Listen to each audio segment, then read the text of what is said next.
Bom dia, gente. Hoje, 7 de junho, é o Dia Nacional da Liberdade de Imprensa. Sem liberdade, a verdade não aparece. Então, gente, quando a gente amanhece o dia, a gente já amanhece vendo as notícias, né? Quando a gente abre os jornais, quando a gente liga a TV, quando a gente liga o rádio. Então, essa notícia, para poder chegar até as nossas casas, elas precisam que alguém escreva essa notícia. E quem escreve essa notícia é justamente o jornalista, é o repórter que está em cima de todos os acontecimentos. E para que essas notícias cheguem até a gente, eles precisam de liberdade. Precisam de liberdade para escrever aquilo que o povo precisa saber. Por isso a frase: sem liberdade, a verdade não aparece, certo? Então, gente, vamos à nossa leitura de leite de hoje, que é o caracol. Vamos lá? Então, hoje a gente tem a leitura de leite, que é o caracol, que é um texto ou uma história do livro de Mary França e Eliardo França. Essa é a nossa leitura de leite, que foi publicada pela editora Ática, certo? Então vamos conhecer, saber o que tem de tão especial esse caracol. O caracol viu uma joaninha. A joaninha passou voando. O caracol falou: "Ah, eu não posso voar." O caracol viu um grilo. O grilo passou pulando. O caracol falou: "Ah, eu não posso pular." O caracol viu uma cigarra. A cigarra passou cantando. O caracol falou: "Ah, eu não posso cantar." E assim o caracol ficava lá todo triste, olhando os animais que passavam por ele. E aí o caracol viu um vagalume. O vagalume passou iluminando e o caracol falou: "Ah, eu não posso iluminar." O caracol viu uma formiga. A formiga, essa, passou bem ligeiro. Passou ligeira pelo caracol. E o caracol falou: "Ah, eu não sou ligeira assim."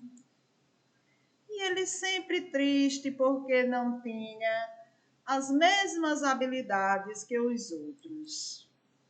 Então, mas veja só, falou o caracol: "Eu tenho casa para morar."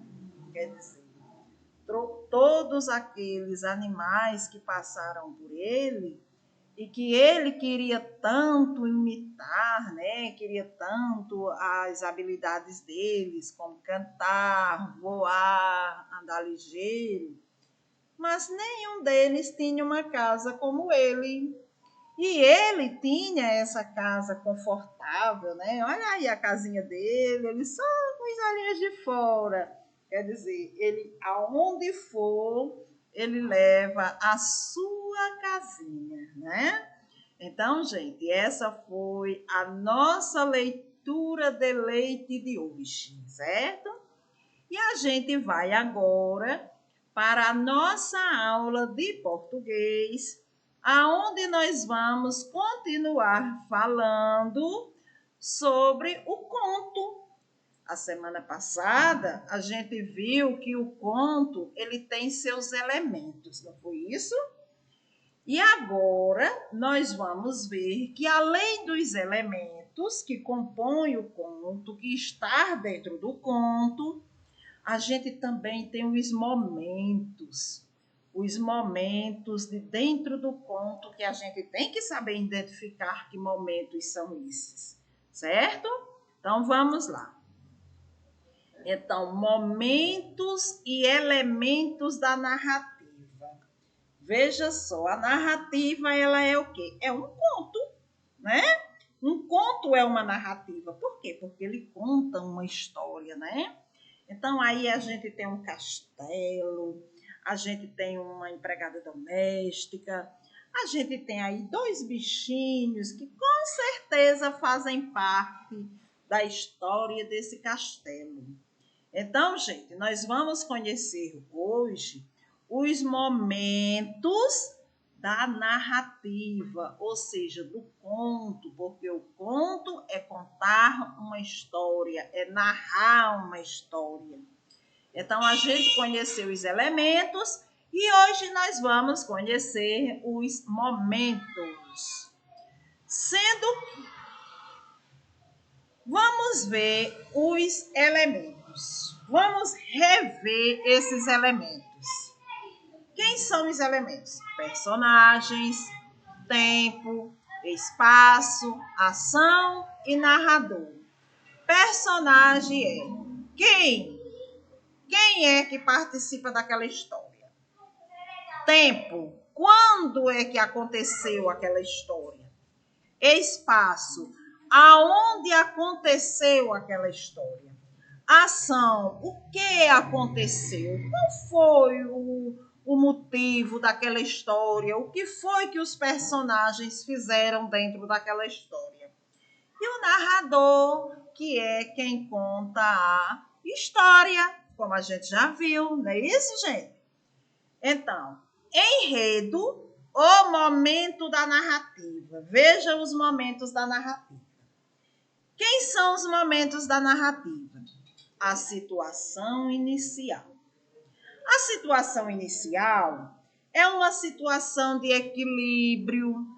É nessa situação que o texto se apresenta, que a história se apresenta, mostrando o quê? Mostrando o lugar aonde a história está acontecendo ou aconteceu, mostrando quando essa história aconteceu, mostrando os personagens que vão fazer parte dessa história.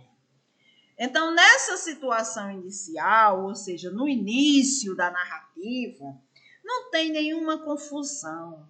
É uma situação de equilíbrio, aonde os personagens eles estão ali vivendo tranquilamente. Depois da situação inicial, logo em seguida, a gente encontra o quê? O conflito. Que o conflito é o quê? É a briga, é o mal-entendido, é o motivo, né? É o motivo que vai desencadear a ação da história. Ou seja, sem um conflito, a história ela fica sem graça. Ela não acontece do jeito que era para acontecer, certo, gente? Então, toda narrativa ela tem que ter uma confusãozinha, né?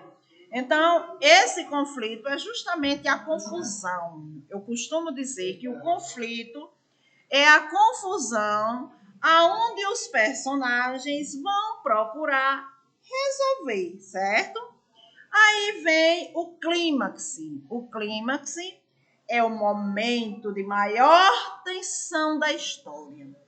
É o momento aonde você fica na espera. E aí? O que é que vai acontecer? Será que o conflito vai se resolver? Né? Como será que o conflito, aquela confusão, vai se resolver? Então, esse é o momento onde você fica apreensivo, onde você fica curioso para saber os próximos passos, né? E o desfecho é o quê? É o momento que se resolve o conflito. É o momento que se resolve a briga. É o momento que se resolve o quê? Que se resolve justamente a confusão. Então, a confusão ela é resolvida no final, né? Então, no final, esse momento pode ser um momento que você esperava, pode ser um momento que não era o que você esperava, que você apostava que o momento seria outro, e assim vai, certo, gente? Então, revendo aí, vamos lá. Personagem, tempo, espaço, ação e narrador. Isso é o quê? É os elementos básicos da narrativa. Personagens. Quem? Quem é que está na história? Tempo, quando essa história aconteceu. Espaço, onde a história aconteceu. Ação, o que aconteceu, qual foi a confusão. Narrador, quem conta. E aí vem os momentos. Situação inicial, que é quando se começa o texto, é onde você mostra o tempo, é onde você mostra o espaço e é onde você mostra quem? Os personagens. E essa situação é uma situação de briga? Não. É uma situação de equilíbrio. O conflito é o quê? É a confusão da história. O clímax é quando você está bem nervoso, querendo saber como a história vai terminar. E o desfecho, que é justamente a resolução do conflito, né? É a resolução da briga, da confusão, certo? E agora, gente, nós vamos para a nossa aula de história, certo? Na nossa, ou melhor, de história não, de geografia, na nossa aula de geografia, já que a gente falou da Casa do Caracol, aquela casa bem romântica, né? Aquela casa bem aconchegante, a casa que ele carrega sempre consigo. Agora nós vamos falar sobre tipos de moradia, certo? Vamos lá? Os tipos de moradia. Veja só, aqui a gente tem cinco tipos de moradia. A gente tem uma moradia que é aquela moradia das palafitas, bem antiga, né, gente, esse tipo de moradia. A palafita é aquela casa que ela é construída em cima de paus, dentro d'água, certo? Os barracos, que são aqueles feitos de papelão e de madeira. Pau a pique, que é aquelas feitas de barro e madeira. Ou seja, é as casas de taipa, como se conhece. Aí a gente tem as casas de alvenaria, que é aquela casa feita de cimento, de tijolos, como a casa da gente. A nossa casa é de alvenaria. E aí a gente ainda tem os edifícios, os prédios, né? A gente aqui em Desterro, a gente não tem grandes prédios. Mas quando a gente passa para as cidades grandes, a gente se depara com grandes prédios.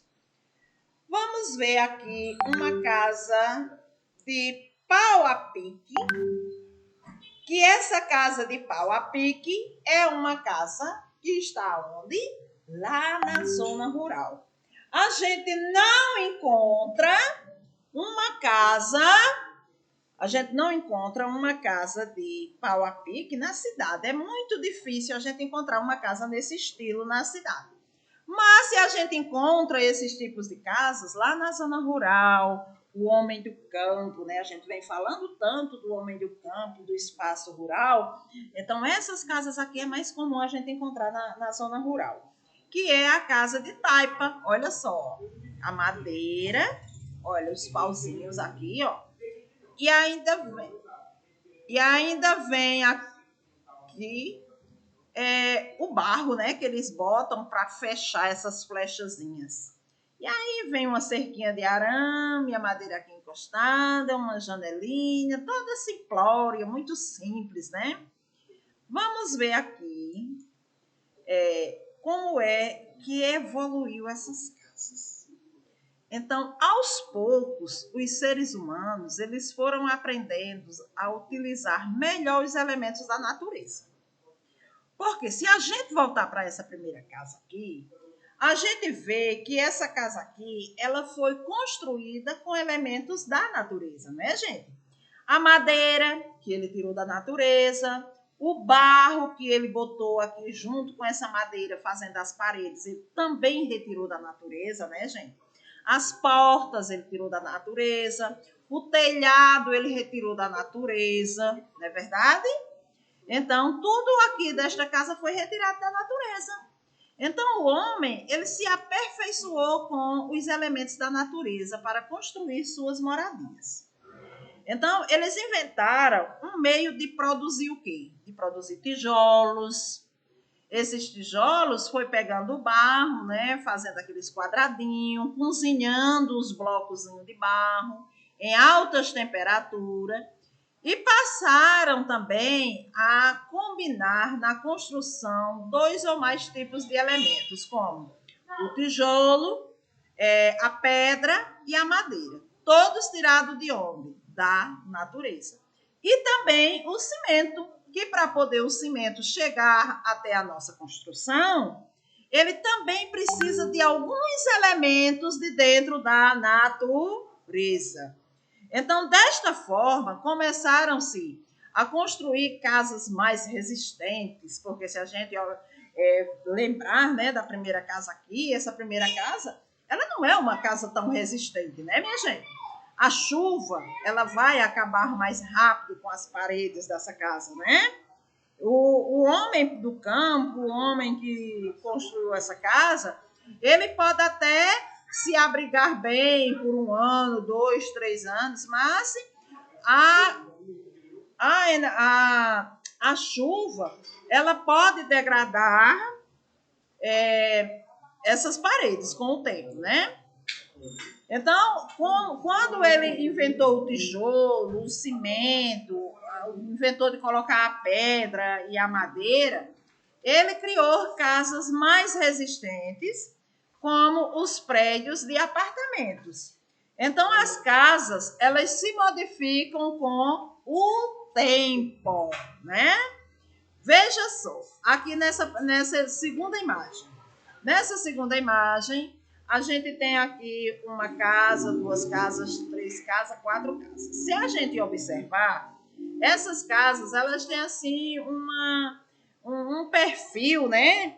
O jeito de uma casa mais antiga, de casas mais antigas, né? Não umas casas tão modernas.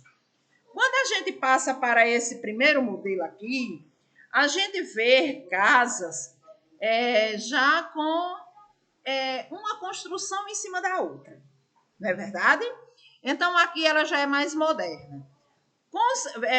Voltando aqui para a terceira, a gente já viu uns prédios mais altos, mais imponentes, né? Então, aqui já mostra um poder aquisitivo maior do homem também, não é isso, gente?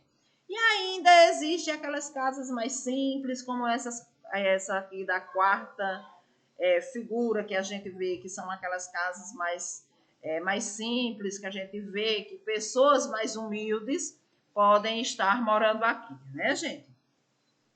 Então, veja só como eram as casas de antigamente. Olha uma casa de antigamente aqui, do homem do campo, lá da zona rural. Telefone, minha gente. Desculpa aí, gente, não é com vocês, tá? Então, gente, essa casa aqui é uma casa antiga, né? É uma casa antiga, uma casa lá do campo, mas também é uma casa confortável, né? Mesmo antiga, mas ela é confortável. Olha as cadeirinhas aqui para o pessoal sentar. O pessoal da casa já era um pessoal mais, vamos dizer, organizado, né? Veja as plantas que fazem parte da decoração da casa, né? Mas veja que ela é feita de que, gente? De barro. E além disso, a cobertura dela é com tipo de palha, né? Aí veja que aqui a gente vê que eram de pessoas simples, de pessoas que não tinham um poder aquisitivo tão grande. Agora vamos ver a segunda. Olha só, essa casa. É uma casa antiga, parece até uma casa mal assombrada, né, gente? Olha o telhado dela. Olha o telhado dela como é diferente. A gente ainda encontra uma casa assim? Não, a gente não encontra com frequência. Mas se a gente viaja, se a gente consegue viajar bastante, a gente vai encontrar. Porque tem aquelas cidades que elas guardam essas casas, né? Elas protegem essas casas como sendo patrimônio. Patrimônio histórico daquela cidade, patrimônio histórico daquele estado, né? Patrimônio histórico daquela rua. Então, eles fazem de tudo para preservar, que é para passar de geração em geração, principalmente o conhecimento, né, gente?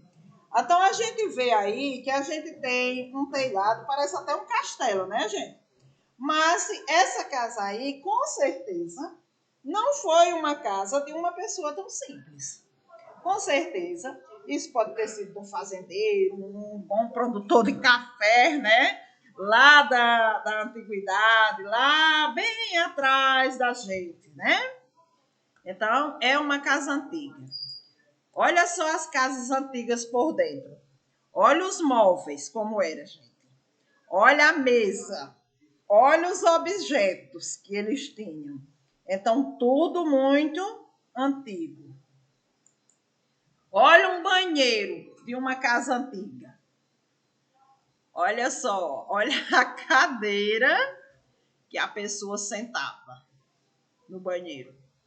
Olha a pia, né, aqui, muito antiga, os tijolinhos na parede, né, sendo que hoje em dia a gente já encontra, né, casas com esses tijolinhos, porque é o retrô, como dizem, que as pessoas ficam trazendo para a atualidade.